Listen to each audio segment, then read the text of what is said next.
It was a Tuesday night, which should have been my first warning.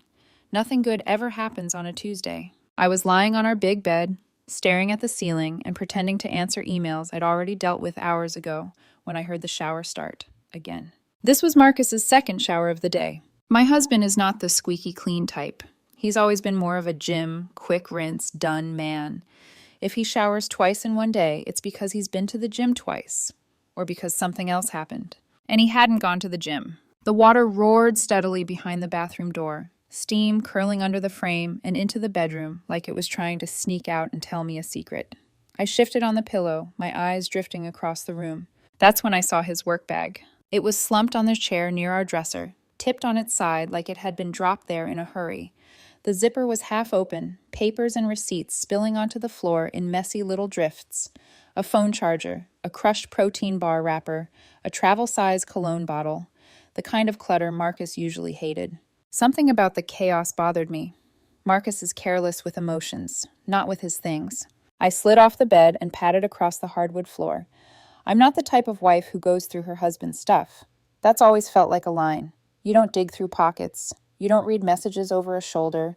You don't snoop in bags. But the mess pulled at me, and I told myself a lie that felt convenient. I'll just tidy it so he doesn't stress clean at midnight like he does when work gets bad. So there I was, the dutiful wife, kneeling on the floor, picking up receipts and loose coins and wondering why men need 3 almost identical cables but can never find one when they need it. My fingers brushed something that didn't belong. It was small, cool, smooth metal, expensive feeling, sharp in design, not a pen, not a charger. I pulled it out and held it under the bedside lamp. A sleek silver tube about 4 inches long, minimalistic and elegant, like something a tech company would design if it ever decided to sell this. The body was covered in neat black Japanese characters against the brushed metal. It looked pricey, not the kind of thing you grab at a drugstore while buying toothpaste. My brain, bless it, tried to go kind first. Maybe it's medical. Maybe he has some issue he's embarrassed about. Men hate talking about their bodies. Maybe it's some treatment, some cream. Something he didn't know how to bring up. But if it was medical, why was it in Japanese? Why hadn't he told me? Why hide it in a half-open bag?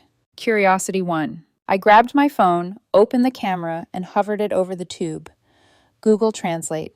Late at night, in our dim bedroom, I watched the screen flicker and resolve the characters into English. Premium men's personal lubricant. Long-lasting formula. Men's lubricant. Not women's, not couples, men's. My blood ran cold. The tube wasn't new. It was about half empty, the silver scratched in a few places, the kind of wear that only comes from regular use. Someone had held this often. Someone had squeezed it many times. That someone was not me. Marcus and I barely use lube at all, and when we do, it's the cheap pharmacy kind in a plain, ugly bottle that we buy together, laughing awkwardly in the aisle. We never bought this. I turned the tube over in my hands. It felt heavier now, like the metal was full of every answer I didn't want. My heart hammered against my ribs in a hard, ugly rhythm. I looked up. His tablet sat on his desk, screen still on, a soft glow in the dark room. He'd left it open earlier after finishing some slides for a presentation. The home screen was neat, full of folders with cute little labels, work tools, finance, random stuff, groceries. Groceries? Marcus never used grocery apps. This is the same man who makes me drive to 3 different stores just to find the right brand of steak seasoning. If he wants groceries, he texts me or complains dramatically until I offer to go. But now there was a groceries folder on his tablet. A quiet, cold dread slid down my spine. I walked over on bare feet, every step feeling like I was walking closer to the edge of something I wouldn't be able to come back from. My hand trembled as I tapped the groceries folder. Inside, there was only one app. No familiar store logos. No lists, no delivery services, just a plain icon, bland, almost deliberately forgettable. My thumb hovered over it. This was the point of no return. Either I was paranoid and about to invade my husband's privacy for no reason, or my whole life was about to split open. I opened the app. A chat interface flashed onto the screen. At the top was a thread with someone named Lena. The profile picture was just a silhouette. But the words were crystal clear. I can't wait to see you Thursday. Got us the usual room at the Marriott. Bring that stuff I like. The silver one. Makes it so much better. Going to do things to you your wife never could. The silver one. I looked at the tube in my hand, then back at the messages. My vision blurred. My heart felt like it had been dropped into ice water. I scrolled. Weeks of messages, hotel rooms described in detail, photos I didn't want to see, references to the same silver tube I was clutching like a weapon. Dates, times, every late night at the office, every, babe, I'm exhausted, just going to crash. Every guy's night he swore I wouldn't enjoy. All of them lies. The shower was still running. I could hear Marcus humming some stupid pop song, carefree and off-key, like he hadn't just set fire to 15 years of my life with a half-empty tube of Japanese lubricant and a hidden chat app disguised as groceries. I looked at the tube, at the tablet, at our bed. My hands stopped shaking. They moved with a calm I didn't recognize as my own. If Marcus wanted to play games with his fancy imported lubricant and his secret hotel nights, then fine. I was about to give my husband an experience he would never, ever forget. If you had asked me a year ago what kind of marriage I had, I would have said something safe, comfortable, predictable in all the right ways. Marcus and I were never the couple who set rooms on fire with passion, but we were steady. Two people who'd built a life on routines, shared jokes, and the quiet comfort of knowing someone was always there. I'm 36, a project coordinator for a mid-sized design firm, the kind of job where I spend half my time smoothing out other people's chaos. Maybe that's why I was so blind in my own marriage. Cleaning up messes is practically muscle memory for me. Marcus is 38, a senior data analyst, brilliant in that quiet, introverted way that makes people think he's harmless. He was the dependable coworker everyone trusted, the polite neighbor who shoveled snow for elderly couples, the man who remembered birthdays better than I did. When we first met at a mutual friend's barbecue, he offered me the last piece of grilled pineapple, because you look like you'd appreciate dessert more than anyone else here. It was a ridiculous line, but it worked. I laughed. He blushed. And that was it. We dated for 2 years. He proposed during a weekend trip to a lakeside cabin. Simple, sincere, nothing extravagant. One knee, shaking hands, a ring he'd chosen carefully but nervously. I said yes because I believed in the version of him I saw back then. Quiet, thoughtful, earnest. The first few years were good. Not perfect, but good enough that I didn't question whether he was truly happy or just going through motions. Marcus has always been private, not secretive, just the type to hold emotions close, like fragile glass that might shatter if exposed. But now, looking back, I can see the cracks I ignored. There were late nights at work that didn't make sense for someone whose job rarely had deadlines. Messages he'd tilt his phone away for, just work stuff. Sudden gym sessions that didn't match his mild disdain for sweating. Cologne he said he wore for presentations, even on days he worked from home. And then there was my relationship with his family. His mother adored Marcus the way only mothers of golden sons can, obsessively, protectively, blindly. She never disliked me, but she treated me like a polite accessory Marcus had acquired. Something pretty enough to display, but not valuable enough to matter. His father was distant, quiet like Marcus, but with a sharper edge. He once told me, not unkindly, Marcus likes stability. Don't overwhelm him.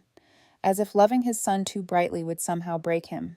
We spent holidays in their immaculate suburban home, where conversations tiptoed around real feelings. They weren't cruel, just emotionally sealed. And I adapted, the way women often do, molding myself to fit into spaces that weren't designed for me. I thought Marcus appreciated that. Thoughtful wives believe their sacrifices make them indispensable. But small things started to shift. Marcus stopped reaching for me in bed. Not out of anger, just absent-mindedness. Our conversations became shorter, thinner, like fabric stretched too far. He traveled more for team meetings. He guarded his devices, not aggressively, but with subtle instincts, the way someone covers a card hand in a poker game. And I kept giving him the benefit of the doubt, because that's what you do when you want your marriage to work. You justify. You rationalize. You twist yourself into shapes that make their behavior look normal. There were moments, tiny ones, that should have made me pause. The scent of unfamiliar perfume on his shirt collar once. A hotel charge he brushed off as a work mix-up. A late-night text from someone saved under a coworker's name, even though the message sounded nothing like office chatter. But I trusted him. Or maybe I trusted the version of him I had built inside my mind. The gentle man who offered me grilled pineapple, not the man who would one day hide a lover behind a grocery app. I realize now how little I knew about the man I shared a home, a bed, and a life with, and how much he'd been hiding long before the silver tube fell out of his bag. Long before that Tuesday night, the night everything finally cracked open, there were signs. Not the loud, dramatic kind that throw themselves in your face, but the quiet ones that whisper, something isn't right, while you convince yourself you're imagining it. The first seed of conflict was planted months earlier. Marcus started taking longer showers. Not every day, just often enough for me to notice a shift. At first, I teased him gently. "What's gotten into you? Planning to join a boy band?" He laughed it off, but there was a nervousness around the edges of his smile, like I had brushed too close to something he didn't want touched. Then there were his moods. He grew lighter, happier, but not with me. He'd sit on the couch scrolling through his phone, grinning at something he wouldn't show me. I'd ask, "What's funny?" And he'd reply, "Work meme," even though his thumb moved like someone guarding a secret. One night, lying beside him, I rolled over and kissed his shoulder. He flinched. Not dramatically, just a subtle tightening of the muscles. But it was enough. "Are you okay?" I asked softly. "Just tired," he said. "Too much on my plate at work." Those words became his shield. Every odd behavior, every off moment, every emotional distance was tucked neatly under the umbrella of stress. And like an idiot, I believed him. I wanted to. Another seed, his newfound obsession with privacy. Marcus used to leave his phone lying around for hours. He'd forget where he put it, and we'd laugh as we retraced his steps. But suddenly, it was always on him, slipped into his pocket even when he went to grab water from the kitchen, tucked under his pillow at night. He started using a password, nothing unusual, but he changed it 3 times in 1 month. And each time, he angled the phone away, subtle but clear. "This isn't normal," my friend Lena told me over coffee one afternoon. "He's hiding something." "He's stressed," I insisted. "He's just being weird." She raised a brow. "Men don't get protective over phones unless there's a reason." I should have listened. But loyalty makes you blind and love makes you stubborn. Then came the strange work schedule. Marcus claimed he needed to stay late for audit season, even though his position wasn't in finance. He said he had to travel for team reviews, though reviews were usually virtual. He began going to the gym at odd hours, always coming home freshly showered. One night he came in at 1 a.m., smelling faintly of vanilla, an unfamiliar scent, soft, sweet, wrong. He said he'd been working on a deadline, but no amount of fluorescent office lighting leaves that scent on a man's collar. I remember standing in the kitchen that night, holding his shirt and breathing in a perfume that wasn't mine. My stomach twisted, but I told myself stories, because that's what women do when they're afraid of the truth. Some coworker hugged him. He walked past someone wearing it. I'm overthinking. The brilliance of infidelity is how ordinary it can look until it isn't. Then came the day I noticed the tablet. Marcus was the least tech-savvy data analyst in existence. He hated organizing apps. His home screen was usually a battlefield of clutter. But suddenly, everything had cute labeled folders. Work tools, home, bills, groceries. Groceries. He never used grocery apps. Something inside me tightened, like a string pulled too hard. I opened the folder and found nothing, at least nothing obvious. Just one app I didn't recognize. A tiny storm of unease formed inside my chest, but I didn't open it then. I closed the folder as if it might burn me. I told myself it could be anything. New budget tracker, calendar add-on, something harmless. But my instincts knew better. Women always know. Our bodies feel betrayal long before our minds accept it. I just didn't know that every strange shower, every late night, every new password was part of a pattern that would eventually lead me to a silver Japanese tube half empty and a chat thread that would break the ground beneath my feet. It was 11:30 p.m. when the world as I knew it, quietly, innocently, began to fall apart. The shower was still running. Steam curled out from beneath the door like a ghost escaping. Marcus hummed, off-key, carefree, oblivious, and I stood in the bedroom holding a half-empty tube of expensive Japanese men's lubricant that I had never seen in my life. My fingers tightened around the metal until it pressed a cold ache into my palm. This couldn't be happening. Not to me. Not to our marriage. I swallowed hard and forced myself to breathe, but my lungs felt like they were working underwater. Then my gaze drifted back to Marcus's tablet. It was still unlocked, glowing on the desk where he'd forgotten it. The neat folders stared back at me like tiny little doors hiding ugly truths. My heartbeat slammed in my ears. I walked over slowly, careful, controlled, like approaching something wild that might bite. My hand hovered above the screen for a moment before I opened the groceries folder. One app, a plain icon. No name I recognized. The kind of disguise you choose when you pray, no one will open it. My thumb trembled. This was it, the last breath before drowning. I tapped. A chat window filled the screen. At the top, Lena, a silhouette profile picture, a timestamp from 15 minutes ago. And the message? I can't wait to see you Thursday. Got us the usual room at the Marriott. Bring the silver one. Makes it so much better. Going to do things to you your wife never could. My knees almost buckled. The silver one. The tube in my hand suddenly felt radioactive. I scrolled. The messages blurred into one sickening stream. Photos, hotel details, explicit lines that seared themselves into my brain. Weeks of conversation. Months, maybe longer. The dates lined up with every excuse Marcus had ever given me. Late nights, work emergencies, gym sessions that took 3 hours. My stomach twisted violently, like someone was wringing out my insides. I pressed a hand against the dresser to steady myself. This was real. This was happening. My husband, the man who cried at our wedding, who held me through miscarriages, who swore he would never lie to me, had been cheating on me with a woman named Lena and using some overpriced Japanese lubricant to do it. My vision swam, hot and prickling with betrayal. The steam from the shower felt suffocating. The humming behind the door now sounded mocking, repulsive. I looked at the silver tube again, then at the messages, then back at the tube. Something inside me clicked. It wasn't rage, not yet. Rage comes hot. This came cold, icy, methodical, a terrifying calm. My hands moved on their own. I walked out of the bedroom and into the kitchen, each step echoing with a strange clarity. The house felt too quiet, too clean, like a crime scene waiting to happen. I opened the junk drawer, pushed aside batteries and rubber bands, and pulled out the heavy-duty industrial superglue I'd bought for a cabinet repair last month.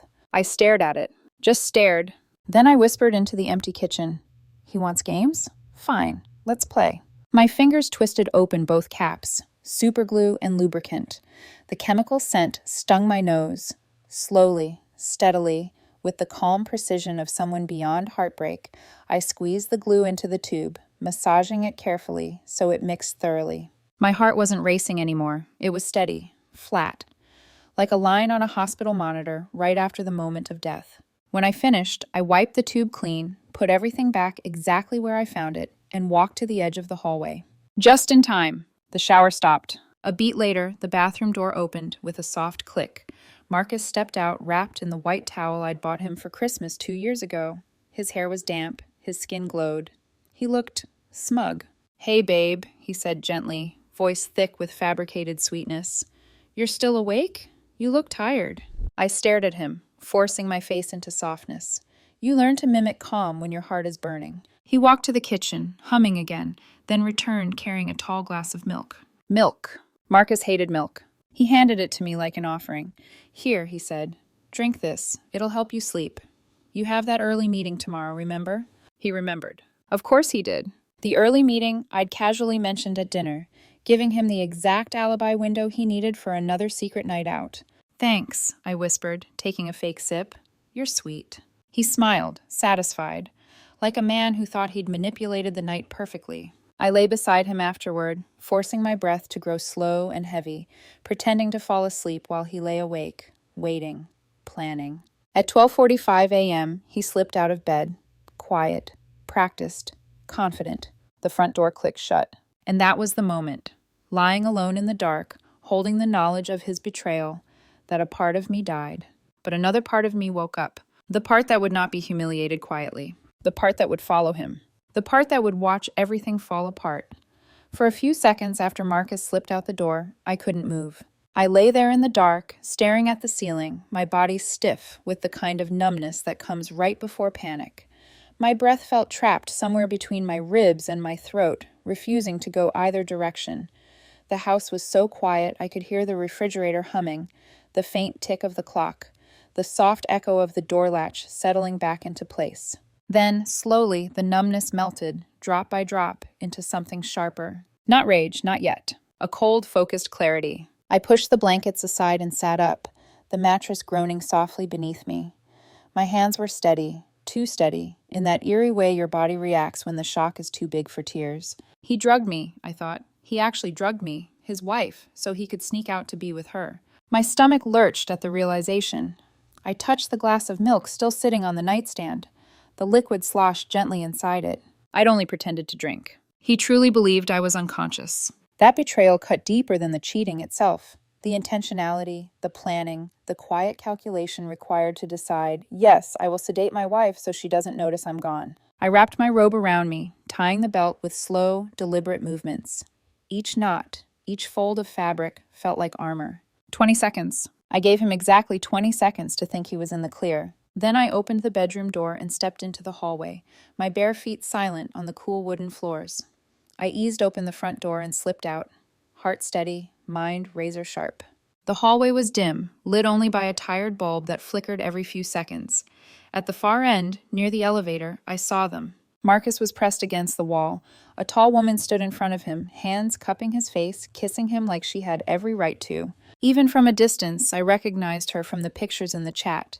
Long black hair, tall, fit, dressed in something tight and impossibly young. Lena. My lungs tightened until it felt like someone was squeezing them. Marcus touched her waist with a tenderness he hadn't shown me in months.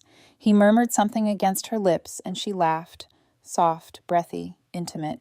That sound cut deeper than any knife. My hand flew to my mouth. Not because I wanted to scream, no. Because the nausea rose so fast I genuinely thought I might vomit. They kissed again, before stepping into the elevator. I followed. I didn't even question it. My body moved first, my mind trailing behind like a stunned witness. I pressed the elevator button and waited, pulse steady like a metronome. The doors opened on the 4th floor. Voices drifted down the hallway. I moved silently, pressing myself against the wall near apartment 4C, the door just thin enough to let sound slip through. It still blows my mind, Lena giggled. You living right above her makes everything feel forbidden. Forbidden. My marriage had been reduced to an aesthetic. Marcus laughed softly. Did you bring what I asked for? Oh, I brought it, she purred. The good stuff. The silver tube. The one now filled with industrial-strength superglue. Even in my devastation, there was a flicker, dark, humorless, of satisfaction. For 30 seconds, there was nothing but rustling, soft giggles, the sounds of two people who thought they were about to drown in pleasure. Then, what the? Lena's voice snapped sharply. Something's wrong, she hissed. Panic edged her tone. Marcus, why is it? It's stuck. What the hell? It burns. God, it burns. The thuds, the scrambling, the frantic rustle of clothing, the rising panic. It all blended into one chaotic soundtrack of two cheaters realizing that their night of passion had turned into a nightmare. They tried water, soap, oil, more soap. Nothing helped. At some point, Marcus groaned in a voice I'd never heard before. Pain, embarrassment, helplessness, all rolled into one. Call someone, he gasped. I'm not calling anyone, she shrieked. We can fix it. We just have to. Another cry, raw, panicked. They broke. A minute later, Lena made the call. Yes, we need an ambulance. We're stuck together. No, we can't get unstuck. Yes, it's exactly what it sounds like. I closed my eyes. Not because I felt bad for them, but because the noise, the humiliation, the desperation was almost overwhelming. Not for them. For me. For what my life had become without me realizing it. For the quiet, soft woman I used to be. The one who trusted too easily. I straightened, took a breath, and walked away before the paramedics arrived.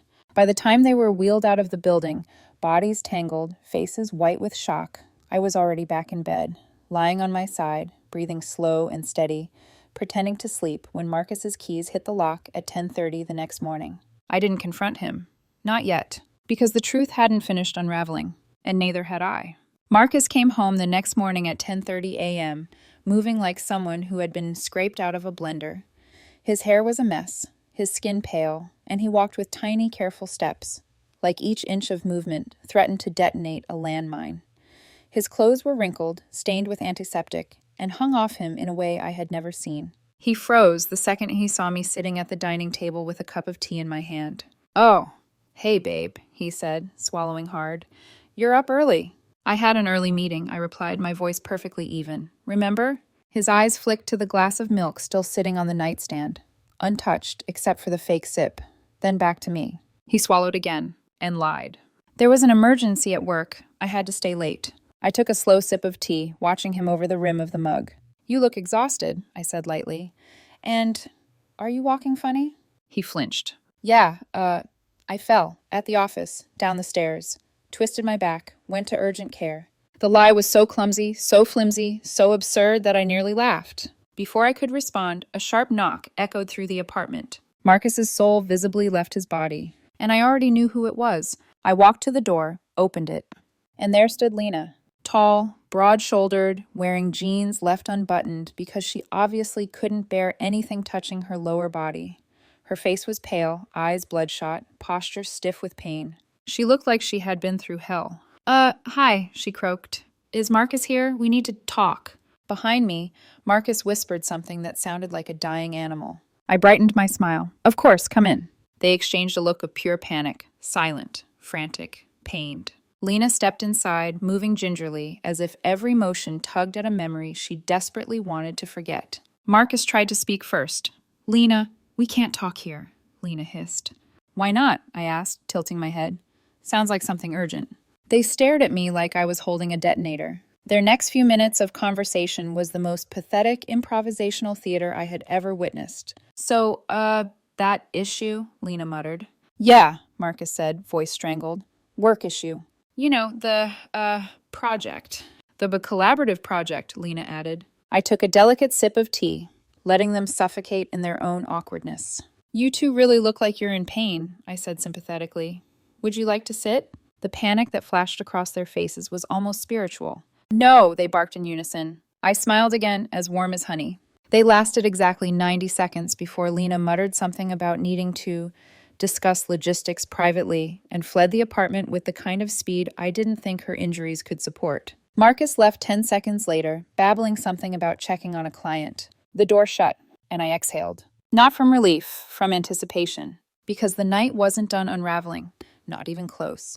By the time Marcus came home later that afternoon, guilt-painted and limping, I had already set the perfect trap. At 4:00 p.m., he clutched his stomach and groaned. My insides hurt. I think my anxiety medication is messing with my digestion. I nodded sympathetically. Oh no, you poor thing. You should eat something light, something mild. His eyes softened. That'd help.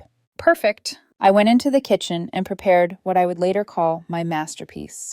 Lamb skewers marinated in ghost pepper powder. Chili crab so intense the restaurant makes you sign a waiver. Garlic prawns buried in enough garlic to knock out a vampire colony. Rice infused with cayenne strong enough to sting your eyes from across the room. I brought the plate to my eyes. He took one bite of the lamb. His pupils dilated. Oh my God, he choked. What is in this? It's mild, I said sweetly. Good for your stomach. He coughed, drank water, ate the rice. Mistake, ate a prawn. Catastrophic mistake. He was drenched in sweat within minutes, face contorting like he was reenacting a demon exorcism. Maybe I should lie down, he wheezed. Good idea. He barely made it to the bedroom. The chili crab finished him off. One bite, and he emitted a strangled noise like a boiling tea kettle. His entire digestive system was already in shambles from the night before. Now it was on spiritual fire. But I wasn't done, because I knew what came next. He needed ointment. A specific one. The tube in our bathroom that he reached for whenever exercise injuries acted up. Earlier that day, I had emptied it out and replaced it with capsaicin cream, the active ingredient in pepper spray. Indistinguishable, odorless, perfect. At 6:20 a.m. the next morning, the scream shattered the entire apartment. Not a normal scream. A primal, animalistic howl that sounded like it came from the depths of the underworld. Oh my God, my skin, it's burning. What is Jesus? Call a doctor. Call someone, anyone. I rushed into the bathroom, or pretended to. Marcus stood hunched over, trembling, hands gripping the sink like he was about to ascend directly into heaven through agony. It burns, something's wrong with the ointment. I'll take you to the hospital, I said softly. He cried in relief. Dr. Martinez looked like he wanted a transfer to any other profession on earth. He examined Marcus grimly. The chemical burn is significant, he said. Combined with yesterday's incident, we need to do surgical removal before tissue necrosis sets in. Tissue death, permanent damage, irreversible consequences. Marcus went pale, paler than when the paramedics scraped him off Lena. The surgery took 3 hours, and when it ended, Dr. Martinez spoke gently but firmly. We removed all damaged tissue, but the reconstruction will result in permanent functional changes. Permanent. Marcus's eyes filled with horror. Mine didn't. While Marcus recovered, I spent the morning at my lawyer's office preparing exactly what he deserved. Nothing, except the medical bills. I walked into his hospital room with a manila folder thicker than his moral compass. Divorce papers, I said simply. You keep nothing, I keep everything. Marcus's face crumpled. Why now? I'm in the hospital. Exactly, I said quietly. You can't run this time. He tried to tear the papers. I handed him another copy. Then another. Then the fourth. His hands shook. You're destroying my life. No, Marcus, I whispered. You destroyed it. I'm just documenting the damage. But something darker was still waiting to come to light. Something beyond cheating. Beyond betrayal. Something that involved a network I hadn't yet discovered. The one hidden inside his tablet. The one that would take everything down with him. For a moment, just a moment, I thought watching Marcus break would feel satisfying. I thought seeing him pale and trembling in that hospital bed, his future collapsing in real time, would give me the closure I deserved. But the truth is, it didn't. Not yet. There is a kind of sadness that doesn't look like tears or shaking or screaming. A sadness so deep it feels like it's sitting inside your bones. That's what settled over me in that hospital room. The heavy understanding that the man I'd loved for more than a decade had never really been mine at all. Marcus stared at the divorce papers with hollow eyes. His hand shook as he reached for them. You don't have to do this, he whispered, voice hoarse. We can get through this. I can get help. I didn't speak. Because I knew that tone, not remorse, but desperation. The desperation of someone terrified of consequences, not of losing me. When he realized I wasn't moved, something inside him snapped. He laughed. Not a soft, guilty laugh. A bitter, cracked, almost unhinged laugh that sent a chill down my spine. Oh, you think this is it? He said breathlessly.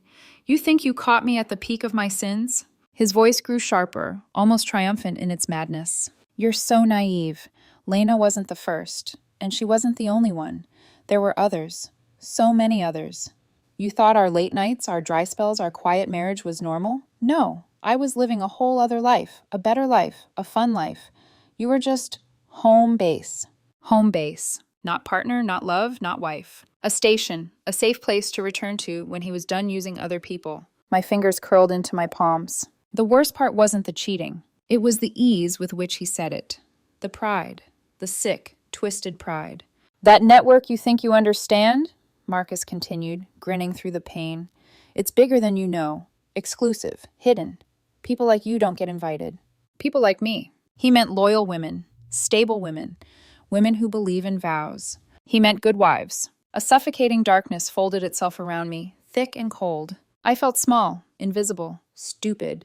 As if the past 15 years had been nothing more than a carefully constructed illusion, a story I had built in my mind, not a marriage built in real life. Marcus leaned back on his pillow, exhausted but smug.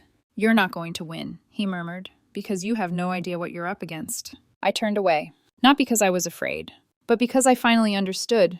There was nothing left to save. I walked out of the hospital room, the fluorescent lights buzzing overhead, the sterile smell clinging to my clothes.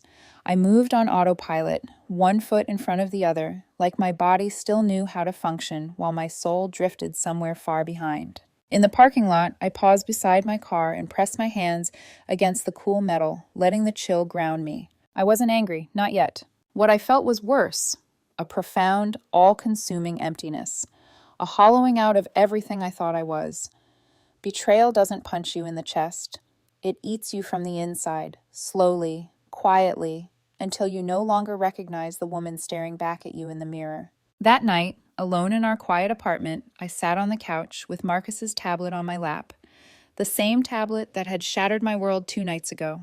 I clicked through the encrypted messaging folders, through the hidden apps, through the grocery files. Every tap revealed more filth. Hotel receipts, encrypted photo dumps, anonymous usernames, codes, payment logs, locations, membership fees, and then a link, a private page. Married Connections Premium Society. My breath caught. Inside were dozens of profiles, discrete meetups, partnership rotations, payment structures, rules, instructions for evading detection. Marcus hadn't been cheating. He had been participating, an active member, a recruiter, a repeat offender. 3 years of activity, multiple partners, cross-state meetups. My hand shook as I printed everything. Screenshots, logs, usernames, financial records.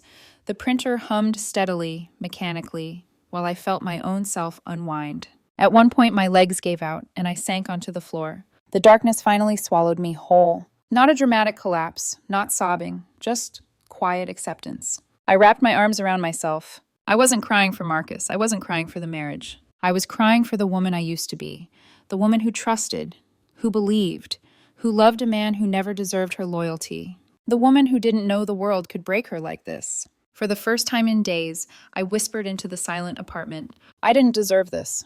The words came out cracked, broken, but true, and saying them made something shift inside me. The darkness was still there, but now a spark began to form in the center of it, small, fierce, growing. A spark that would soon ignite into something stronger, the part of me that would rise. By the time the sun rose the next morning, my entire apartment was covered in printed evidence, screenshots scattered across the coffee table, stacks of chat logs on the floor, a pile of encrypted files on the sofa cushion beside me. I had been awake all night, tracing the threads of Marcus's double life, pulling secrets into the light one by one until the truth stood bare and undeniable. 3 years. 3 years of betrayal. 3 years of paying for hotel rooms, gifts, travel, and God knows what else through hidden credit cards and company accounts. 3 years of lies spoken effortlessly. 3 years of using me as a facade to hide the rot underneath. But the turning point didn't come from the evidence itself. It came from a stranger. Around 9 a.m., my phone buzzed with a call from an unknown number. Normally, I wouldn't answer. But something in me, maybe exhaustion, maybe intuition, told me to pick up. "Hello?" A woman's voice responded, older, steady, professional. "Is this Mrs. Garner, Marcus Garner's wife?" My chest tightened. "Yes." "This is Detective Morrison. I need to ask a few questions about your husband." For a heartbeat, the room froze. "Husband?" My voice remained flat. "What about him?" There was a pause, a quiet moment where I could hear papers shuffling on the other end, as if she was looking directly at something damning. "Mrs. Garner," she said gently, "your husband's name came up during an ongoing investigation connected to an online network. We believe he may have been involved in activities that could have legal consequences." My heartbeat slowed. Not sped, slowed. Calm, controlled. Because it wasn't surprising. It was confirming. I wasn't crazy. I wasn't dramatic.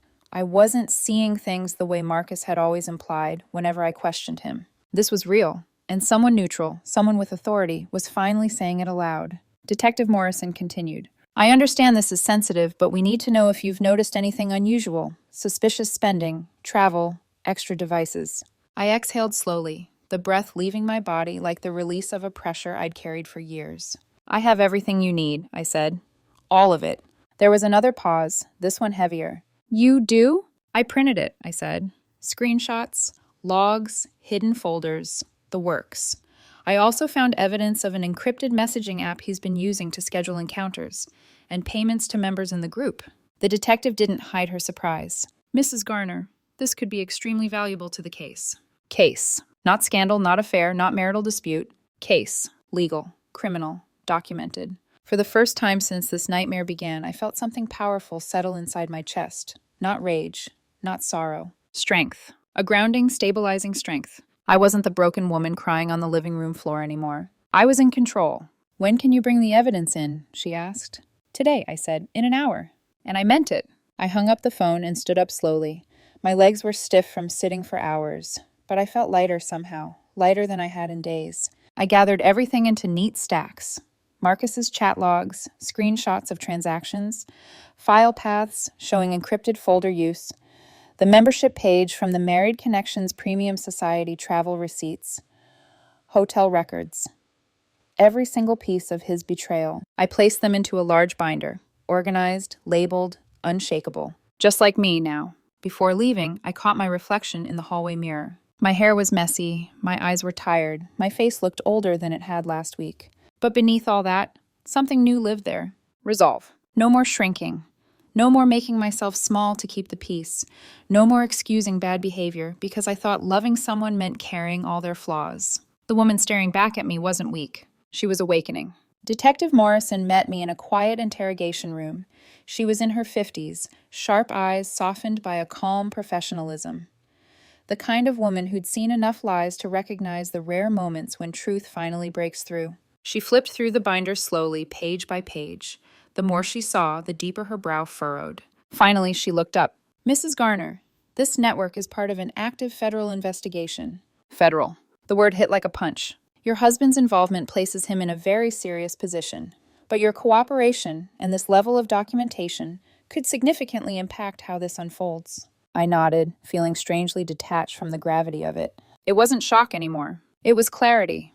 Do you know what this means? She asked. Yes, I said quietly. It means I'm done being the woman left in the dark. She closed the binder and pushed it gently toward me. You've been through something deeply painful, she said, but you're doing the right thing now. The right thing. Not the easy thing, not the comfortable thing, but the right thing. As I left the station, walking out into the cool morning air, the world felt different, sharper, clearer, wider. I wasn't afraid of Marcus anymore. I wasn't afraid of being alone. I wasn't afraid of starting over. The fear had burned itself out, and in its place was something fierce and unbreakable. This wasn't the end of my life. It was the end of the chapter where I let someone else write my story, and the beginning of the chapter where I finally took back the pen. I walked out of the police station expecting to feel triumphant, but what I felt was quiet. Not empty the way I had felt the night everything collapsed. Not shaking or furious or devastated. Just quiet, like the moment after a storm when the air is still deciding whether to rain again or finally clear. I didn't have to chase justice anymore. Justice was already on its way, and it arrived faster than I expected. 2 days later, my phone buzzed with a message from Detective Morrison. FYI, this is circulating. A link followed. When I opened it, my stomach lurched, but not because of sadness, because of the absurdity. There, in a blurry vertical video recorded by someone in the apartment hallway, were Marcus and Lena being wheeled out on a stretcher, literally stuck together, covered in hospital blankets, faces contorted with pain and embarrassment. The EMT pushing them kept muttering, "I've seen weird stuff, but this is new." The caption, "When cheating goes horribly wrong." The video hit 500,000 views in 12 hours. Comments poured in. Bro got glued to his side chick LMFAO. Imagine explaining this to your wife. The towel on the guy's face? I'm crying. She better leave his sorry ass. Plot twist, wife probably did it, and I support her. It would have been funny if it hadn't been my life. Still, the universe has a dark sense of humor, and for once, it was on my side. Someone recognized Lena from the video. She'd branded herself as an online fitness influencer with a reputation for empowering relationships and helping couples reconnect through physical intimacy. The irony of that nearly made me choke. Within days, her gym fired her. Sponsors pulled out. Her comment sections exploded. Screenshots of her messages with Marcus leaked. Her entire brand crumbled like wet paper, and she disappeared from social media altogether. Marcus's downfall wasn't loud. It was suffocating. His company suspended him first, pending internal review. Then they found evidence of misused funds, late-night hotel charges on his company card, encrypted communication apps on his work laptop. He tried to deny everything, but the binder I'd given law enforcement had already been forwarded. His accounts were frozen, his network connections traced, his online activity flagged. Within a week, the FBI officially stepped in. There were charges: misuse of corporate funds, tax irregularities, participation in illegal solicitation networks. Marcus went pale when the agent showed up at his hospital room, pale in a way I had never seen. He called me once. I didn't answer. 3 weeks later, while Marcus was temporarily released pending court dates, Lena made what would become the final and stupidest mistake of her life. She showed up at our house, face bruised from the fallout, job gone, income gone, dignity gone. She pounded on the front door like a woman possessed. "You owe me," she yelled. "Your husband ruined my life. I need help. $20,000 now." I didn't open the door. But Marcus, who had just returned from a legal consultation, did. They fought. Not with fists at first, just with venom. Then venom turned physical. I could hear the crashing from upstairs. Shouts, thuds, the sound of bodies hitting furniture. A lamp shattered. Something heavy slammed against a wall. Then, a scream, a thud, silence. I grabbed my phone and dialed. 911, what's your emergency? My husband's lover is in my house, I said calmly, and they're both out of control. Officers arrived within minutes. They found No, not my husband. They found Marcus at the bottom of our concrete steps, clutching his wrist and cursing in pain. They found Lena standing at the doorway, chest heaving, face red with rage. Both were arrested on the spot. Charges added to their growing list: trespassing, assault, disorderly conduct, violation of pending investigation terms. Detective Morrison later texted, "Case closed. Both defendants plead guilty." If you imagine custody court as a dramatic showdown, it wasn't. It was embarrassingly one-sided. Facing federal charges, implicated in a criminal network, involved in public scandal, physically violent, documented infidelity, still lying. The other parent, cooperative, stable, employed, documented everything, didn't hide, didn't lie. The judge barely needed 20 minutes. I walked out with full custody. Marcus got supervised visitation, pending psychiatric evaluation and completion of court-mandated programs. When the judge asked if I wanted child support, I shook my head. "Your Honor, I don't want anything from him," I said softly. Not bitterness, not revenge, just truth. Marcus stared at me with hollow eyes, broken in a way he'd never recover from. I didn't feel triumph. I felt free. Marcus and Lena's reputations disintegrated. Friends who once treated us as the stable married couple now distanced themselves from him entirely. No one wanted to be tied to scandal. Even his own family refused to speak to him after learning the details. His mother, always overprotective, always blind to his flaws, called me sobbing one night. "I don't know who I raised," she whispered. "I'm so sorry, for everything." For once, I believed her. Everyone who defended Marcus before now disappeared. Everyone who doubted me now apologized. And for the first time in months, I could walk through my home without feeling haunted. Everything had fallen apart, but only for the people who deserved it. Part 8. When the dust finally settled, after the hearings, the police reports, the news articles, the court decisions, the arrests, the viral humiliation, I found myself standing in a version of my life I barely recognized. My home was quieter. My heart was quieter. The kind of quiet that doesn't come from emptiness, but from peace. Marcus went to prison not long after the final sentencing, a mix of fraud-related charges, network involvement, and the added assault case with Lena. Lena received time too, though less. They would both be gone for a while, swallowed by the consequences they'd created with their own hands. And me, I relearned how to breathe. Not the shallow breathing you do when you're trying to hold yourself together, but the kind that fills your lungs, expands your ribs, and reminds you that you're still here. Still whole, still capable of rebuilding. I rebuilt slowly, gently. Saturday mornings became quiet rituals, opening the windows, letting sunlight spill across the living room, making coffee for myself instead of for two. I went back to therapy. I cooked meals I loved. I laughed with friends without glancing at my phone for Marcus's texts. I slept through the night without wondering where he was or what lie he'd tell me in the morning. My son adapted faster than I expected. Children sense truth in ways adults forget how to.